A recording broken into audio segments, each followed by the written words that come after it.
Welcome to Brainstorm MTG. I'm ELD, and this is Fast Effect, Double Speed Magic the Gathering from ELD's Time Vault Games. Here we've got Aggro Loam versus Blue-Red Delver, starting out with that Chalice at 1, exactly what it's hoping to do, particularly punishing versus Blue-Red Delver, as they don't have Gurmag Angler to come over the top. We'll see what type of answers Tony has here in Delver. Most likely Young Pyromancer is going to be his path to victory. And Scavenging Ooze coming down, continuing to add to the board here for Aggro Loam, leaving just 2 cards in hand. And yes, Young Pyromancer is available for business here. A couple of basic lands, powering him out. I'm going to avoid getting wastelanded here. And Liliana of the Veil, does he have a counter? Daze making a 1/1. But she is going to resolve. There's going to be additional forest here to be fetched, as long as he doesn't grab a Dryad Arbor. There's a Taiga. We are seeing 4-color Loam, it looks like. Everything but blue in this mix. Very well, the 1/1 token being sacrificed to Liliana. Ponder, Chalice, Trigger, still just getting a 1/1. Enough to keep this Pyromancer alive. It's going to be his only real path to victory. Lily going to start ticking up and destroying both players' hands.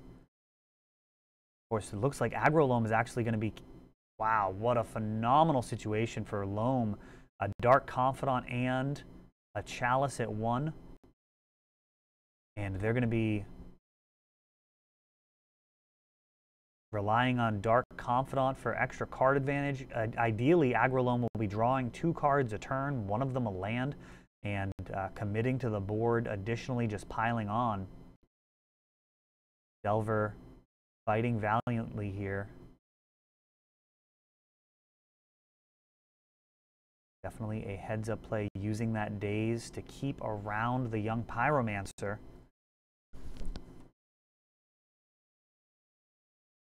By generating that 1 elemental token.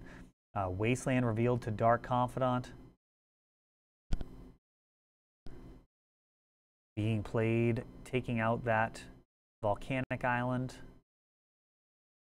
Tapping for mana. And a Chalice yet again. 3 Chalices at 1. The Lily ticking up. And Delver definitely isn't going to be playing any 1-mana spells for their written text. All of them are just going to be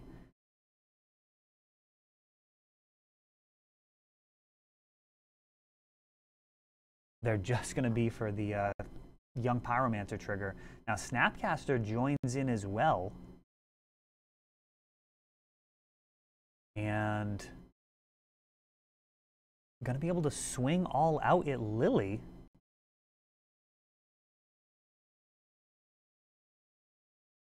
A very interesting situation with Aggro Loam out of cards. They can possibly keep around Liliana, but at the expense of both creatures here. So looks like Tony, the Delver player here, has been able to keep his graveyard free from creatures. So Liliana is gone. A Peat Bog and now Punishing Fire. No Grove yet, so Punishing Fire going to go ahead and take out Young Pyroman. Spell Snare. 3 Chalice triggers, make sure that doesn't resolve. And that finally gets Young Pyromancer off of the board. It's also going to make Scavenging Ooze a 3/3.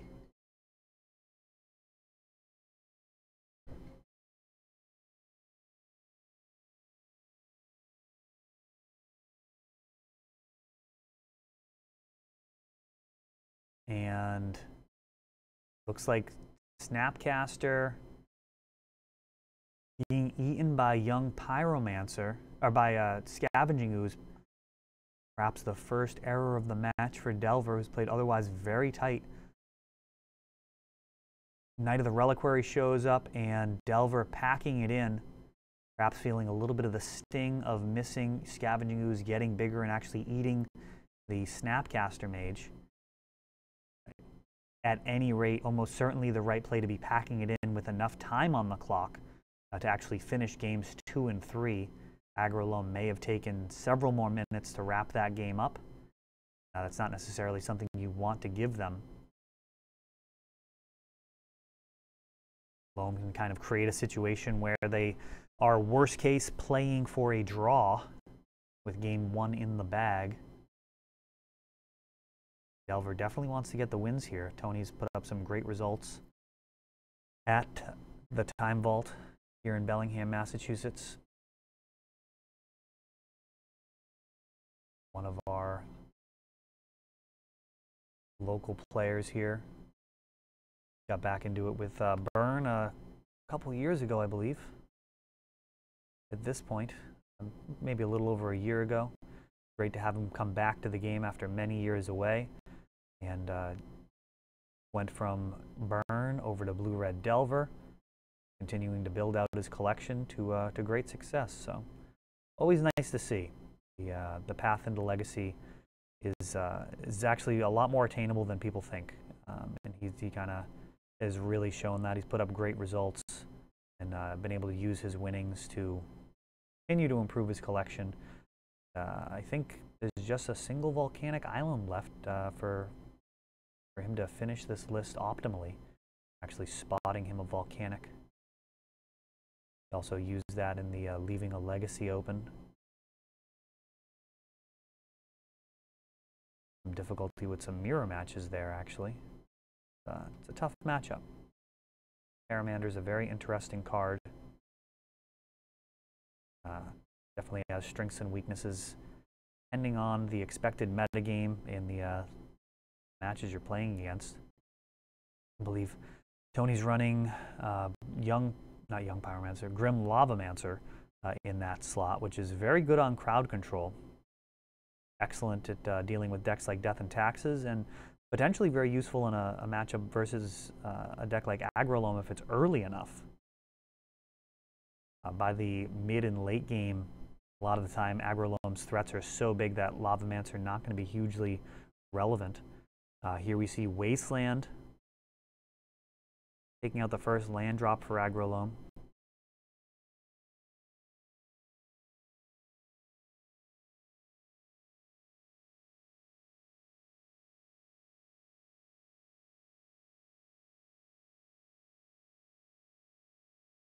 I believe the Aggro Loam player is Andrew.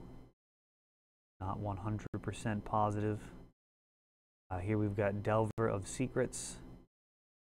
The clock may begin. Second land.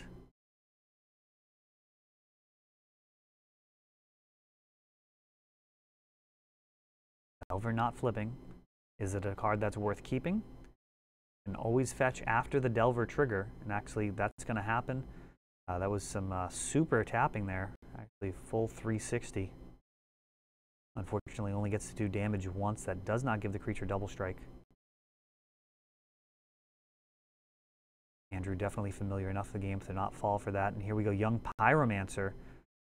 And Abrupt Decay, so that is relatively good news. Could be so much worse. A Punishing Fire being revealed there would have been very close to game over.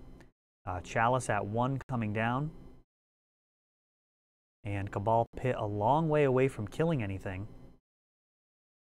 Force of Will and going to the tank. Gonna pitch Daze. Brainstorm being revealed. To Delver of Secrets is now beating for 3. So insect mode initiated. This is exactly what Delver wants. At this point, they want to build toward having the resources to defend this insect for just a few more turns. Just wrap this game up. A lot of tension with that Cabal Pit on the table. Aggro Loam just needs to get 4 more cards into the graveyard. And that Cabal Pit can actually take out the insect by paying a black and sacrificing itself. Ball Pit not as popular as Barbarian Ring in Legacy, but definitely a card to be aware of. And here is Liliana. That is going to be a hard cast Daze.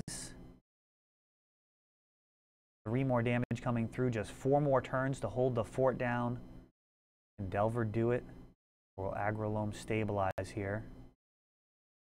Another Liliana, back-to-back Lilies. And this one gets Spell Pierced. Daze and Spell Pierce, these tempo-oriented counters, so much better in these blue-red Delver, or really any Delver variants. Blue-white becoming very popular in Legacy currently. But just the ability to tempo your opponent. Ooh, and Mazavith. Ooh, that's gross. No counter spell is going to stop that. He's going to need a Wasteland here. That card's a bit of a problem. Stifle, if he's still running it, could buy a turn. But yeah, Mazavith really just effectively neutralizing this Delver of Secrets. Going to need another threat or a Wasteland.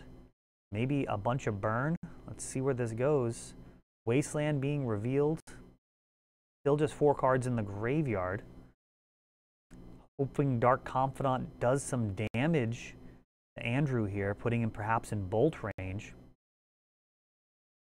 Another point from the Cabal Pit. Those points may prove to be of use. Delver not firing off a bolt as of yet. Now, Price of Progress would be very lethal. Assassin's Trophy down to 5. I believe we've got a bolt in hand.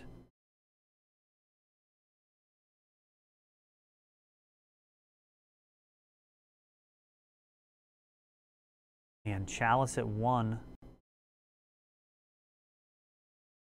And that is going to prompt a lightning bolt.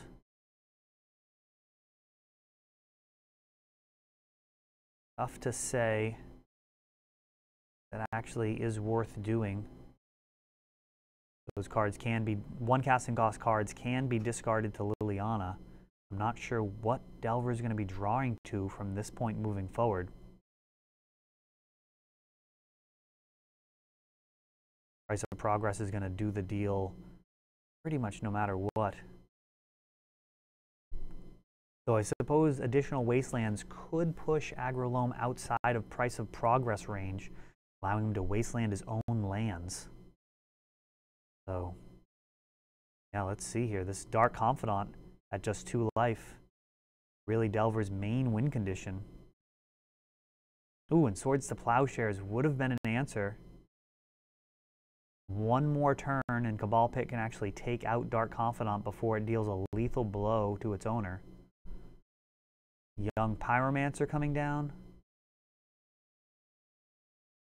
Super close game here.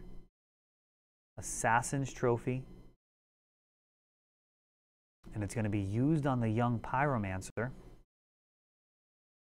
May have been best used on the Dark Confidant. Let's see how this plays out.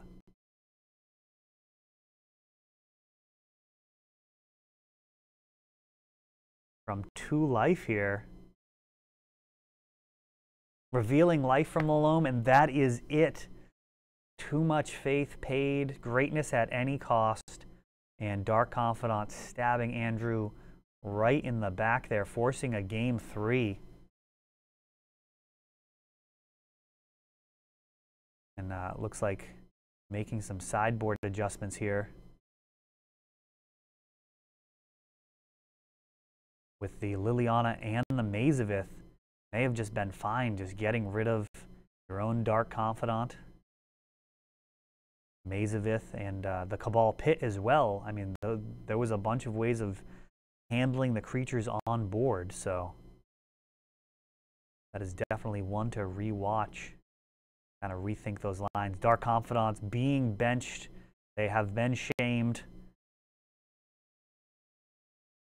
Like when you roll a 1 on a die, a critical critical moment and put it in dice jail. Those Dark Confidants are not welcome to this party. Not at least until the next match. For now, they're going to be benched, at least a couple of them, and we'll see how Aggro Loam does. Of course, they have the Life from the Loam engine, along with their cycle lands. Can create quite a bit of card advantage. Liliana creates card advantage as well when you're just discarding lands that you've returned. So a very grindy deck.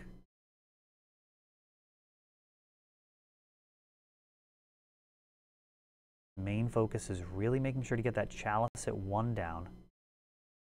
A lot of different Chalice decks in Legacy. Aggro Loam, really the most colorful. Mono red, another flavor, and of course colorless, both Eldrazi and the 12-post variants. Chalice spawning a whole ton of archetypes. And a 4 of in this format. It's actually restricted in Vintage. There it actually plays a very different role, being able to come down at 0 mana, shutting off the Moxes.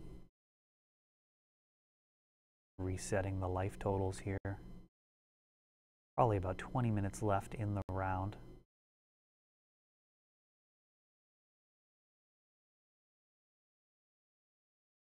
Looks like Punishing Fire. And here comes Thalia. A thorn in the side for blue decks, pun intended, making all of the non-creature spells cost 1 more.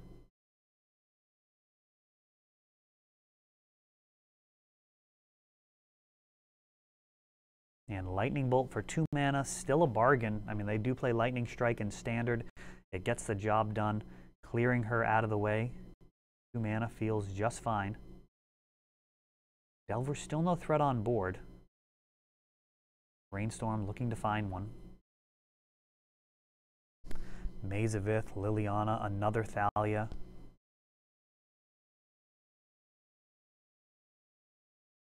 Aggro Loam's mana base, one of the tougher ones to navigate in the format.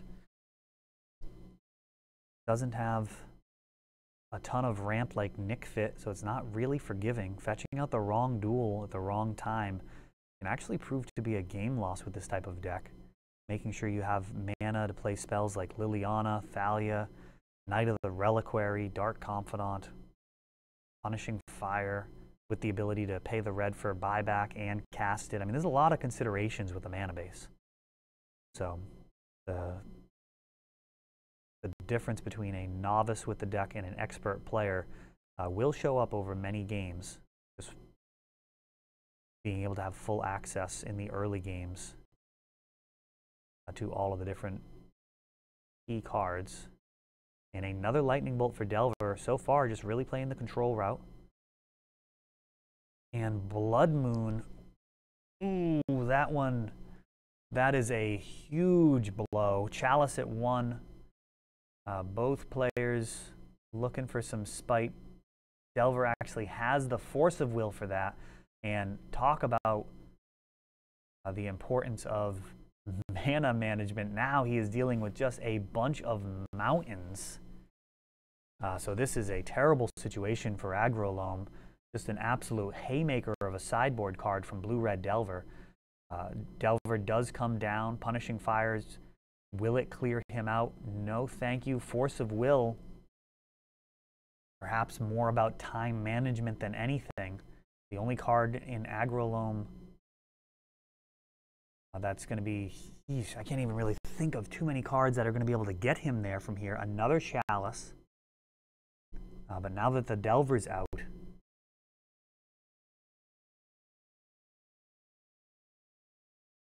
Delver trying to make darn sure that they clear this game out of the way before time expires.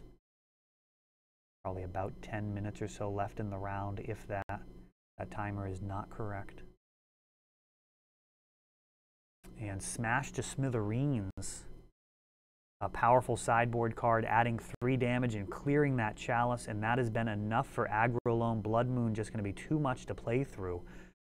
Perhaps Mox Diamond, one of the only cards that would really matter there, enabling some more colors of mana, but that deck's mana base is so greedy that Blood Moon just super punishing there. and picks up the match there for Blue Red Delver.